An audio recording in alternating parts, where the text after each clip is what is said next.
I took the night guard job because I needed quiet, not peace, quiet. The kind of silence that makes time stretch, where nothing happens fast enough to surprise you.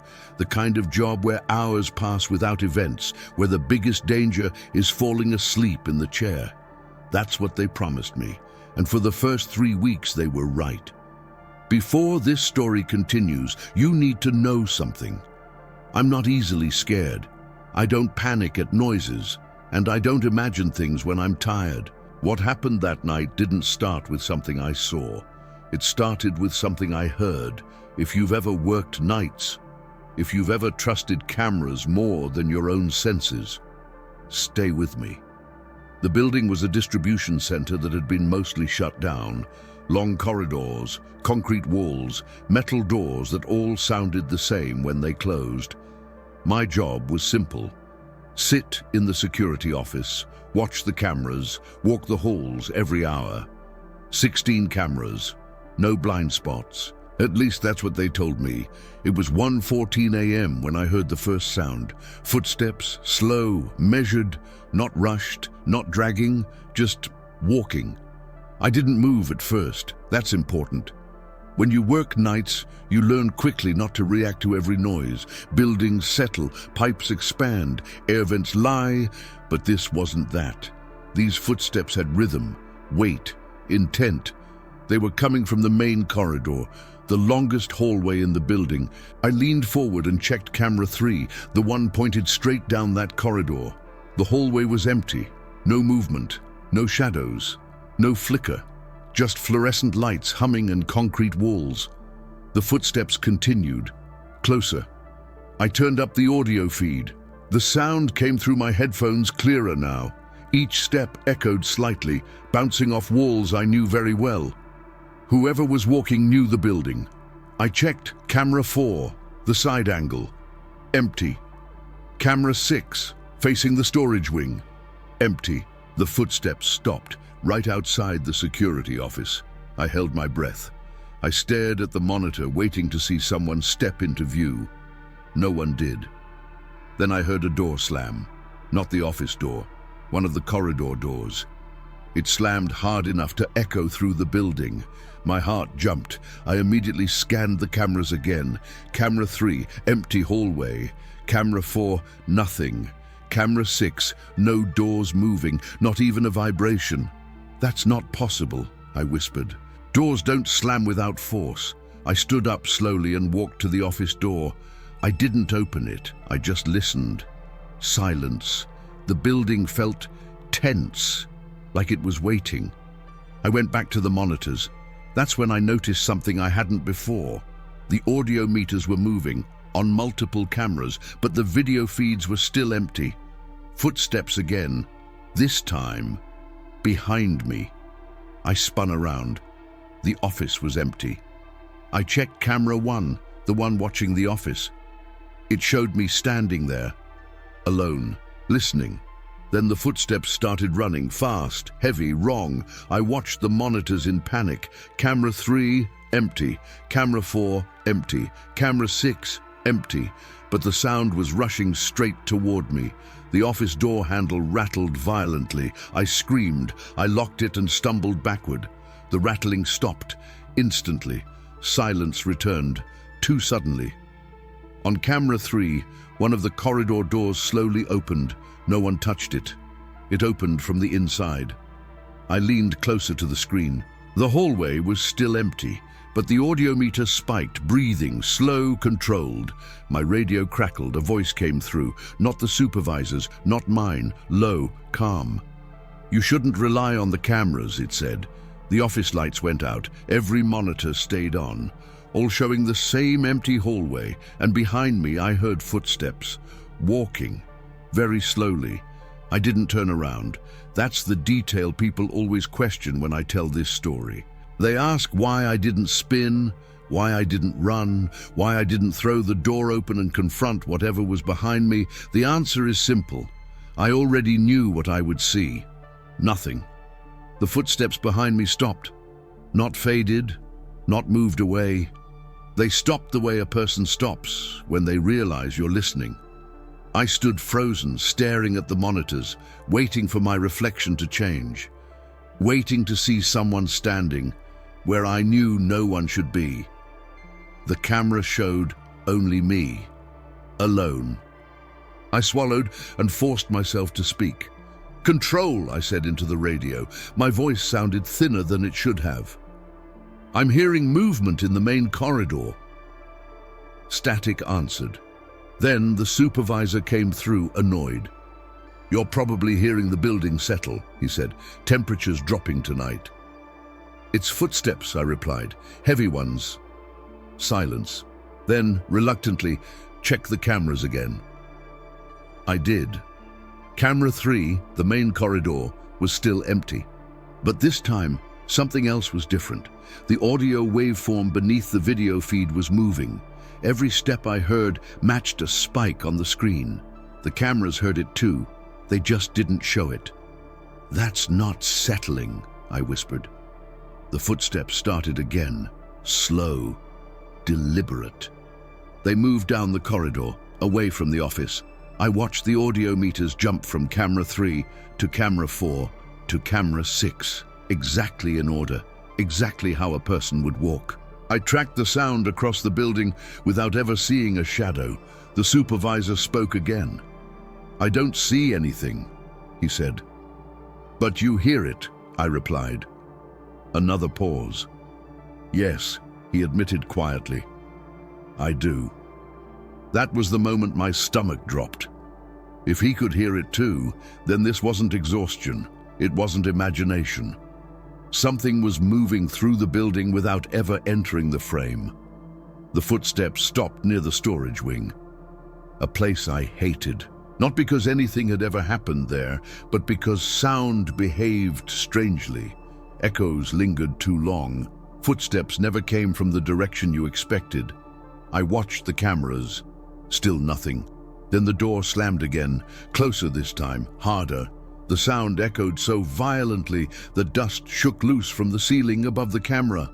I saw the vibration, but the door didn't move. I stood up again. My hands were shaking now. "I'm going to check it," I said into the radio. The supervisor hesitated. "That's not protocol." "I'm not staying in here," I replied. I opened the office door slowly. The corridor was empty, lights steady. No open doors, no movement. But the air felt disturbed, like someone had just passed through. I took a step into the hallway. The sound of my own footsteps felt wrong, too loud, too lonely. I checked the door that should have slammed, locked, cold, no sign it had moved. Behind me, the radio crackled. "Don't go too far," the supervisor said. "The cameras—" "I know," I cut in. "They don't see it." As I turned back toward the office, I heard something new, not footsteps. Breathing, slow, deep, right beside me. I froze. I didn't feel air on my skin. I didn't feel a presence, just sound. Sound without shape. I raised my flashlight and swung it toward where the breathing was coming from. The beam hit empty corridor. Concrete wall, metal door, nothing else. But on the camera inside the office, the audio meter spiked violently. And for the first time since the night began, the video feed reacted. The image distorted, lines bent, pixels stretched. Like the camera itself was struggling to focus on something that refused to be seen. The supervisor whispered through the radio, "It's standing right next to you." I ran. Not because I saw something, because the sound began to follow. I didn't run blindly. That's what still scares me. I ran carefully. My footsteps echoed down the corridor, sharp and real, and immediately I noticed something wrong. There were 2 sets of steps now, mine and another set, perfectly synced. I slowed down. The other footsteps slowed down too. I stopped. They stopped. Not a delay, not an echo, a response. My breathing grew loud inside my ears. I tried to slow it, pressing my lips together, counting silently. The corridor ahead remained empty. Lights steady, doors closed. Nothing on the cameras. "Control," I whispered into the radio. "It's copying me." The supervisor didn't answer right away. When he finally spoke, his voice was lower. "That's not possible," he said. I almost laughed. "Neither is any of this," I replied. I backed toward the security office without turning my back to the hallway. Every step I took backward was answered by a step forward. The distance between us, whatever us meant now, never changed. The camera inside the office flickered on my handheld monitor. It showed me in the hallway, alone, no second set of footsteps, no distortion, just me. Then a door slammed right behind me. I screamed and spun around. The door at the end of the corridor, the one I had just passed, was now closed. I hadn't heard it open. I hadn't seen it move, but it was shut, hard. I checked the camera feed again. That door still showed as open. The video contradicted reality. My radio crackled violently. Static flooded the channel, then cleared just enough for a voice to come through. Not the supervisor's, not mine. A voice that sounded like it was speaking through walls. "You're loud," it said. I pressed my back against the concrete wall. My heart felt like it was trying to escape my chest. "What are you?" I asked before I could stop myself. There was a pause. Then, "I'm where you step." The lights flickered. One by one, hallway lights turned off ahead of me, leaving darkness in sections, not random but measured, like something counting distance. I took a step. The darkness took a step too. I realized then what it was doing. It wasn't following my body. It was following my sound, every breath, every footstep, every heartbeat. I held my breath. The corridor went silent. For 3 seconds, 4. Then the breathing returned, right in front of me. The cameras inside the office glitched violently now, the image warping, bending inward like the lens was being pressed from the inside. The audio meter went insane, but the video, still empty. The supervisor shouted through the radio, "Stop moving! Stop making noise!" "I'm not," I whispered. Something brushed past my shoulder. Not a touch, a displacement of air. A door down the hall creaked open slowly. I didn't hear it, but I felt it. The building felt more open suddenly, like something had found a place to stand. The voice came again, closer now. "You shouldn't hide from me," it said calmly. "You're the loudest thing in here." I saw the security office door ahead, light spilling out. Safety. I ran. The moment I crossed the threshold, the footsteps stopped. The breathing vanished. Silence slammed into the room. I locked the door and collapsed against it, shaking. I stared at the monitors.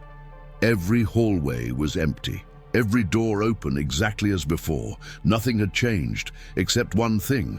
On camera 3, the audio meter was still moving, slow, steady, breathing, and the supervisor whispered through the radio, "It's inside the office with you." I didn't move. I didn't breathe. I didn't even blink. Because the moment the supervisor said it was inside the office with me, I understood something terrifying. Whatever it was, it no longer needed the hallway. The audio meter on camera 3 continued to rise and fall. Slow, controlled, breathing. I stared at the screen, waiting for the image to break, to glitch, to finally show me something. It didn't. The camera showed an empty corridor. The sound came from nowhere and everywhere. "Control," I whispered, barely moving my lips. "Tell me you can see it." The supervisor didn't answer right away. When he did, his voice sounded wrong, not scared, resigned. "No," he said quietly, "but it sees you." The lights in the office flickered. Not all at once. Just the one above my head, on, off, on. Each time it went out, the breathing grew louder. Each time it came back, the sound retreated into the walls. I pressed my back harder against the door. The metal felt warm, not from the building, from something on the other side. The cameras began to move, not glitch, not shake. They turned. One by one, the lenses adjusted on their mounts, rotating a few degrees at a time. Not scanning hallways, pointing inward, toward the office, toward me. My stomach dropped. "They're not supposed to do that," I whispered. The supervisor's voice trembled. "They shouldn't," he agreed. The breathing changed. It wasn't in front of me anymore. It was above me, inside the ceiling, moving slowly, like something crawling between the panels. I heard a soft thump, then another, then the unmistakable sound of something shifting its weight. The ceiling tiles didn't move, no dust fell, the cameras showed nothing, but the audio meters spiked violently. "I think it's in the walls," I said. There was a long silence on the radio. Then the supervisor spoke. "That's where it always goes," he said. I turned slowly, scanning the office. Every corner felt occupied. Every shadow felt intentional. The room felt smaller, compressed, like the walls had leaned in when I wasn't looking. A faint sound came from behind the desk. Not footsteps, not breathing. Fingers, tapping, slow, deliberate. I backed away, heart hammering. The tapping followed. Not on the floor, on the inside of the wall, matching my movement. I raised my flashlight and aimed it at the wall. The beam revealed smooth concrete.